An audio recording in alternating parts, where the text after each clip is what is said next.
കേയമ്മലിൽ 11 മാസമായി INTUC-യുടെ നേതൃത്വത്തിൽ DCW തൊഴിലാളികൾ നടത്തിവന്ന സമരം പിൻവലിച്ചു. തൊഴിലാളികളെ കാഷ്വൽ തൊഴിലാളികളാക്കാൻ തീരുമാനിച്ചതിന്റെ അടിസ്ഥാനത്തിലാണ് സമരം പിൻവലിച്ചത്.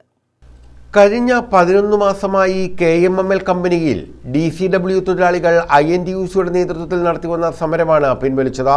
മുഴുവൻ തൊഴിലാളികളെയും കാഷ്വൽ തൊഴിലാളികളാക്കാൻ സർക്കാർ തീരുമാനിച്ചതിന്റെ അടിസ്ഥാനത്തിലാണ് സമരം പിൻവലിച്ചതെന്ന് INTUC ദേശീയ സെക്രട്ടറി K. സുരേഷ് ബാബു പറഞ്ഞു.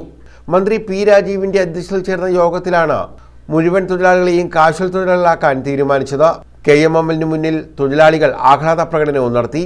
K. സുരേഷ് ബാബു ആഹ്ലാദ പ്രകടനം ഉദ്ഘാടനം ചെയ്തു.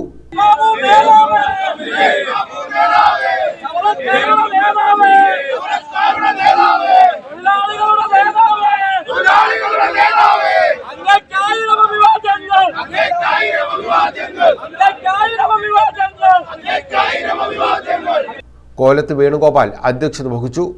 ജില്ലാ പഞ്ചായത്ത് അംഗവും DCC വൈസ് പ്രസിഡന്റുമായ R. അരുൺരാജ്, പന്മന ഗ്രാമപഞ്ചായത്ത് പ്രസിഡന്റ് സന്തോഷ് തുപ്പാശ്ശേരി, പൊന്മന നിശാന്ത്, അൻവർ കാട്ടിൽ തുടങ്ങിയവർ പങ്കെടുത്തു. News bureau, Chavara.